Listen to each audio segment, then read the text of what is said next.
안녕하세요. 토요미스테리 디바제시카입니다. 죽은 이와의 만남 혹시 상상해 보신 적 있을까요?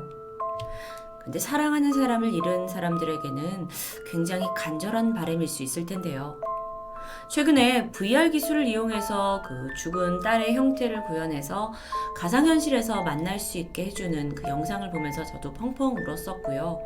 이렇게 사랑하는 사람들의 얼굴을 홀로그램으로 재현해서 원하는 영상을 만드는 이렇게 남은 이를 위로하는 서비스가 속속 등장하고 있기도 합니다.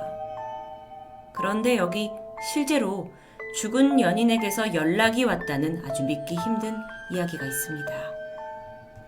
네이트는 평범한 직장인 남성이었습니다. 그리고 자신에게 일어난 이 설명할 수 없는 미스테리 사건에 대해 미국 커뮤니티 레딧에 공유하면서 주목을 받게 됐죠. 그에게는 지난 5년간 교제해온 여자친구가 있습니다. 에밀리. 굉장히 활동적이면서도 긍정적인 여성이었다고 해요. 특히 캠핑이나 하이킹 같은 야외 활동을 즐겨 했고요. 그리고 또 그녀는 평소에도 이렇게 몸에서 되게 계피향이 날 정도로 그 시나몬 향을 좋아하던 사람이었죠. 두 사람은 5년 동안 안정적인 연애를 했어요. 서로의 신뢰를 쌓아왔는데 에밀리가 아직 결혼은 이르다면서 결정하지 못하고 있던 때였습니다.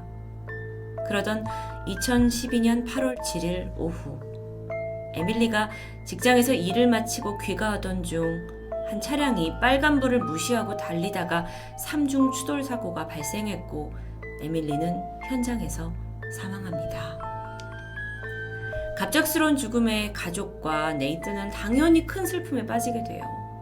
하지만 그래도 시간이 좀 흐르면서 고통이 좀 잠잠해지는 듯 했는데요. 그나마 네이트는 에밀리의 페이스북 비번을 알고 있었어요. 그래서 종종 그곳에 들어가서 그녀의 사진도 보고 그리움 달래고 때때로 잘 쉬었으면 좋겠다 이런 메시지를 남겨서 주변인들과 애도를 공유하기도 했죠. 그런데 얼마 후 에밀리가 사망한 지 1년이 조금 넘은 2013년 9월 4일입니다. 네이튼이 평소처럼 이 페이스북에 접속을 해서 친구들과 대화도 나누고 피드도 구경하던 중이었는데 메시지가 도착합니다. 누구지? 가벼운 마음으로 확인을 해봤는데 두 눈을 의심할 수밖에 없었죠. 메시지를 보내온 사람이 바로 죽은 여자친구 에밀리였기 때문입니다. 실제 메시지 사진이에요. 단 한마디예요. Hello? 안녕? 눈을 비비고 다시 봐도 이건 분명히 에밀리 계정에서 보내온 메시지입니다. 너무 당황스러웠지만 일단 재빨리 물었어요. 당신 누구야? 그런데 얼마 지나지 않아 답장이 도착합니다. 안녕? 이게 좀 굉장히 섬뜩할 것 같은데요. 네이튼이 일단 마음을 좀 가라앉히고 상황을 파악해야 했죠. 두 사람은 5년간이나 꽤 긴 연애를 했기 때문에 둘에 대해서는 주변 사람들이 다 알고 있어요. 그러면 그들 중 한 명이 혹시 비밀번호를 알아내서 이런 장난을 친 걸까? 네이튼이 메시지를 입력합니다. 저랑 연락하고 싶으신 거면 본인 계정을 사용해 주세요. 그의 메시지가 전송되었고 곧이어 도착한 답은 안녕. 자, 네이튼이 다시 생각해봤어요. 혹여 이 에밀리의 비밀번호를 아는 또 다른 사람이 지금 접속을 했다가 이걸 보냈을 수도 있겠다. 그럼 로그인 정보를 알고 있는 사람 엄마 에밀리의 엄마가 알고 계시는데 혹시 컴퓨터를 쓰다가 이 로그인을 헷갈리셨나? 그는 바로 메시지를 보냅니다. 엄마 이름이 수잔이시거든요. 수잔이세요? 이거 에밀리 계정이에요. 이후에 돌아오는 답은 없었습니다. 다음날 그는 수잔에게 전화를 걸어요. 그리고 이 상황을 설명한 후에 혹시 에밀리 계정에 로그인을 했었냐라고 묻게 되는데 수잔이 말한 건 에밀리가 사망한 작년 8월 7일 그 한 주 동안 로그인한 거 이외 단 한 번도 들어간 적이 없다고 말하죠. 그렇게 시간이 지나 11월 16일 또 한 번의 알람이 울렸습니다. 안녕? 이번 주 일요일에 하이킹 가자. 버스 바퀴. 이 메시지를 보는 순간 네이튼은요, 어딘가 익숙한 느낌을 받게 돼요. 이 문자 내용이 예전에 에밀리와 나눈 적이 있는 것 같거든요. 특히나 여기서 버스 바퀴라고 친 건 우리가 하이킹 가서 동요를 부르자 농담식으로 얘기하다가 나온 노래 제목입니다.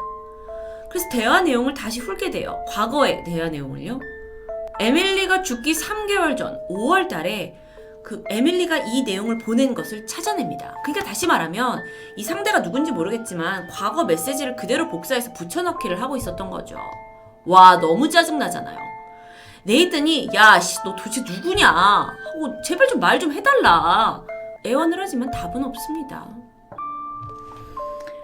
이후에 네이튼이 직접 에밀리의 계정으로 들어가서 비밀번호를 변경했어요. 그리고 더불어서 이 계정으로 접속한 사람의 위치를 알려달라고 페이스북 고객센터에 문의를 하는데 이건 본인이 아니면 안 된다는 점에서 실패하고 맙니다.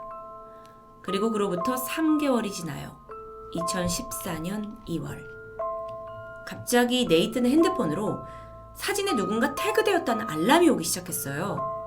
이 페이스북을 모르시는 분들을 위해 잠깐 설명하면 단체 사진에 사람들이 있잖아요. 그러면 각자가 이제 누구인지 당사자가 내 아이디를 거기에 태그를 걸면 이렇게 다 알람이 갑니다. 그 사진의 원작자에게요. 그래서 네이튼이 확인을 해봅니다. 사진에 직접 태그를 한 계정이 바로 에밀리였어요. 너무 놀라서 바로 그 사진을 보러 갔죠? 근데 그러면 이미 태그가 사라져 있습니다. 그러니까 알람만 쭉쭉 떠는 거예요. 그래서 뜨고 나서 가서 보러 가면 삭제돼 있고, 그러니까 금방금방 삭제를 하는 거죠. 아니, 이런 진짜 너무 기분 나쁜 태그 게임이 며칠간 이어졌어요. 그리고 몇 번의 시도 끝에 네이튼이 드디어 에밀리가 직접 태그한 포스팅을 캡처할 수 있었습니다. 바로 이 사진인데요. 아무도 없는 빈 공간에 찍혀있죠. 또 다른 사진입니다. 이렇게 보면 죽은 에밀리의 계정에서 네이튼과 같은 장소에 있는 것처럼 자신을 태그한 것으로 우리가 해석할 수 있을까요? 정말 이 알 수 없는 행동에 네이튼은 이제 당황함이 아니라 공포심에 사로잡힙니다. 그리고 이날 이후에 이 자신에게 있었던 일련의 일들을 주변 사람들한테 막 털어놨어요. 근데 그들은 야, 그 단순한 그 프로그램 버그일 수 있어 하면서 대수롭지 않게 여겼죠. 그러던 3월 15일 네이튼이 참다 못해서 여기 그 계정에 먼저 메시지를 보냅니다. 도대체 왜 이러는 거냐고, 왜 에밀리 계속 태그하는 거냐고. 그리고 그로부터 열흘 후인 3월 25일 알람이 울리고 메시지가 도착했는데요. 안녕 안녕 안녕 안녕. 네이튼이 분노를 꾹꾹 누르고 정말 나 지친다, 너 이런 거 즐기는 거냐? 라고 말하는데요. 이때 에밀리에게서 온 메시지가 있습니다. 오 마이 갓, 계피향이 나는 향초야. 이것 또한 에밀리가 과거에 보냈던 메시지를 복붙한 거죠. 화가 난 네이튼이 지옥에 나가라 메시지를 보냈는데 이때 에밀리가 말합니다. 왜 그러는 거야? 지금까지와는 달리 과거 에밀리와 나누었던 대화의 복붙이 아닌 듯 했습니다. 정말 대화를 나누는 듯 느껴지기도 했는데요. 그렇다면 이건 그냥 단순한 버그라고 볼 수 없지 않을까요? 만약 이 메시지가 정말 죽은 에밀리가 보낸 거라면 이란 생각에 네이튼이 묘한 느낌을 받습니다. 그리고 다시 한 달이 지난 4월 16일 메시지가 왔어요. 마치 수수께끼를 내는 듯한 내용이었죠.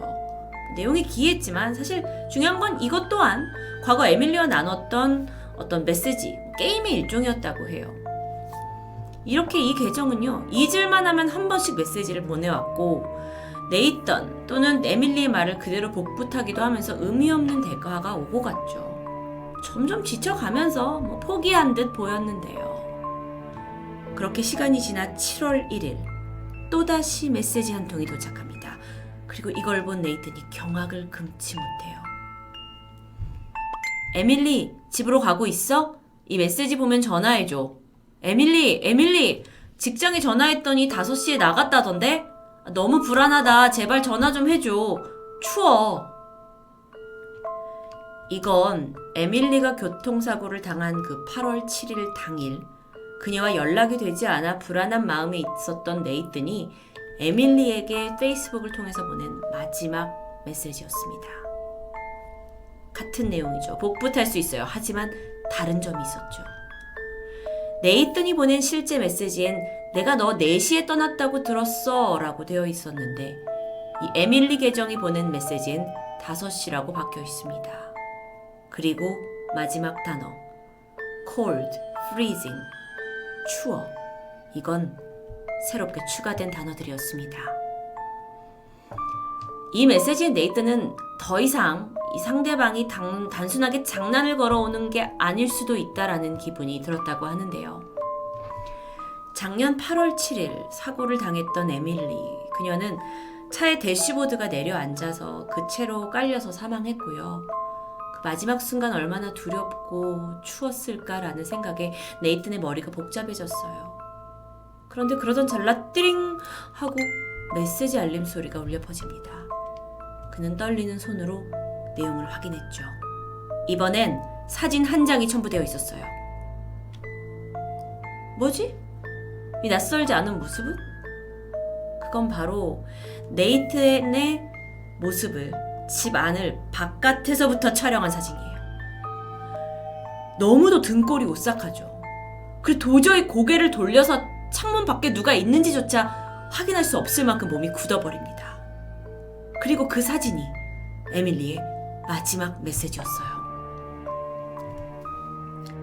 죽은 여자친구에게서 온 페북 메시지. 이거 정말 누군가가 개념 없는 장난을 친 걸까요? 아니면 죽은 에밀리가 초자연적인 힘을 이용해서 그리웠던 남자친구에게 말을 건넨 걸까요?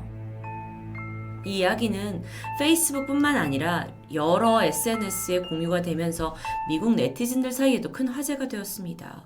그러면서 여러 가지 추측도 있었죠.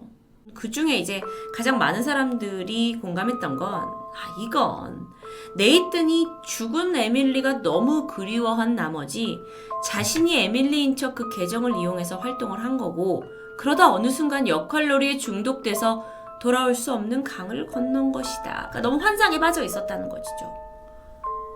만약에 그게 사실이라면 정말 이건 그냥 한 인간의 착각일 뿐인데 그걸 네이튼만이 확인해 줄 수 있을 텐데 이후에 그의 계정은 근황이 업데이트되지 않기 때문에 그 누구도 사실을 알 수 없게 돼버립니다. 그렇게 죽은 여자친구에게 메시지를 받은 이 사건은 페이스북 최대의 미스테리 중 하나로 남게 되죠. 메시지를 보낸 건 정말 누구였을까요? 토요 미스테리 디바제시카입니다.